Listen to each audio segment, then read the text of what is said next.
Today, we're talking stacking strategies. Greetings, Star Wars stackers. How you doing? The Stacking Stormtrooper here. If you're new to the channel, I talk all things stacking of precious metals, prepping, Star Wars, and entertainment. Please consider subscribing and giving me the like. Thank you so much. So today's video is talking about stacking strategies for silver, gold, and fiat currency. A lot of people have asked me what my strategy is for stacking precious metals. They ask me if I'm stacking silver, gold, platinum, palladium, copper, aluminum. And this video is going to kind of share with all of you the strategy that I have for stacking my precious metals. So let's take a look. I'm going to say that I basically subscribe to a 90-10 rule in terms of silver to gold in terms of what I own. So I like to have 90% of my precious metals in silver and the other 10% in gold.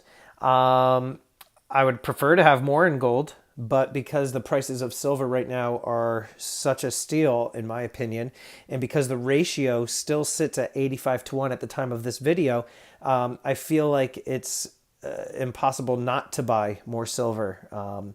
So the one thing that I also stick to in terms of my silver acquisitions is that I like to buy a mix of constitutional silver, which is the 90% silver here. A lot of people call it junk silver.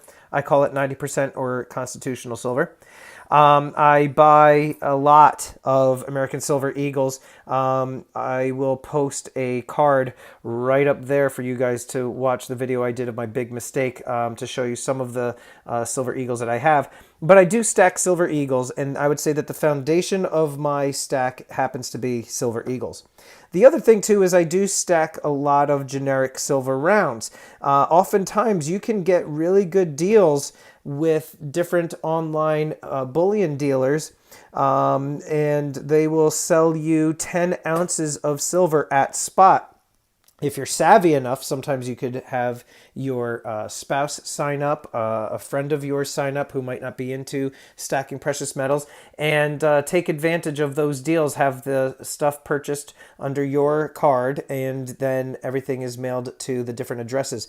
The other thing I also do have, aside from the constitutional silver and the American Silver Eagles and the generic silver, is I have the semi-numismatic silver coins, as you can see here.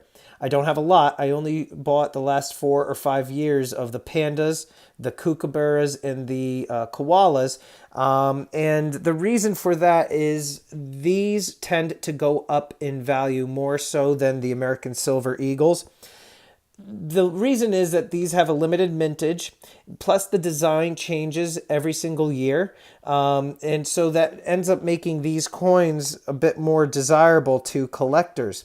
Now, I will only buy one of each. I know some people do like to stack the pandas or the kooks or the koalas in entire tubes, sometimes even monster boxes. But I'm not looking to flip these. I enjoy collecting these. I enjoy the fact that the design changes. So that's basically why I get those. And then plus you've got your, I mean, come on, right? I mean, you've got your other coins that are meant for collecting. Garbage. But so that's basically kind of like a breakdown of the different silver that I buy. I also happen to buy bars. Okay, I will buy at times, if the price is good, I will buy 10 ounces, 10-ounce bars. I never really go above that. I don't do the kilos. I feel like if there was ever an SHTF situation, I really feel like a 10-ounce bar is actually overdoing it. I feel like for SHTF situations, you want to have nothing bigger than a 1-ounce coin or round. And then I have some, 1-ounce bars, just generic 1-ounce bars. And I also like to purchase gold. When I can, I like to purchase gold in the bigger bigger weights, the 1 ounce is the highest that I would purchase gold. You're packing a lot more wealth into one of these coins than you are with the silver. You need right now, for those of you that are still kind of new to silver stacking or gold stacking, one of these at this current time, one of these gold eagles is equivalent to 85 of these. Okay, so if you're talking about transporting your wealth or your stack of coins, it's a heck of a lot more difficult to carry 85 ounces of silver, and that same amount of wealth you could store it in 1 ounce gold coins. The other thing too, as you can see here, I do have a whole bunch of fractional gold. And the premium on fractional gold, these are 1/10 ounce eagles. The premium on these are a lot higher than buying 1 ounce gold eagles, okay? But the reason I purchased these was because, again, if there was ever an SHTF situation, all right, it's a heck of a lot more difficult for you to try to break one of these if you're looking for some supplies or if you're trying to barter than it is to use one of these, okay? So this is basically more for towards, I would say, like retirement. I don't think, for SHTF situations, you would really ever need those, but you never know, right? Nobody knows. And I tend to buy, the 1/4 ounces. These are, I think, right now a sweet spot for me. Right now, these go for around $340, $350 per coin. And the 1/10 ounces, these are around $145 right now, give or take, per coin. The other thing, too, is fiat currency. I do have fiat currency. And I like to have my fiat currency in bills no larger than 20s. I highly recommend that people stack some fiat currency in case of an SHTF situation.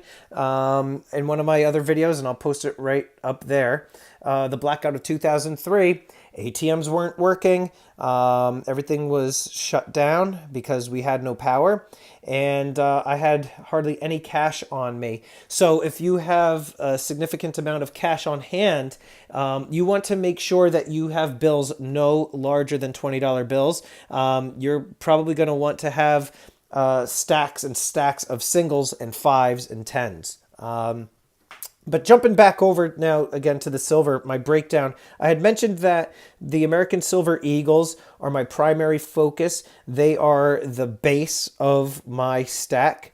But I do like to purchase the Constitutional Silver because, again, if you had an SHTF situation and we ever went to silver and gold for currency or for bartering, this fractional silver is going to help you pay or barter with somebody for some supplies easier than a 1 ounce coin. I don't really have necessarily a, I would say, ratio of my silver, American Silver Eagles to constitutional to more collectible coins, but I would say the overwhelming majority of my stack are the American Silver Eagles. The other reason I stack the American Silver Eagles pretty hard is because I'm from the United States. And I think that it's in your best interest, whatever country you're in, to stack the coin of your nation. So if you're from Canada, you're going to want the maple leaf. If you're from England, you're going to want the Britannia. In the United States, you're going to want the Silver Eagle.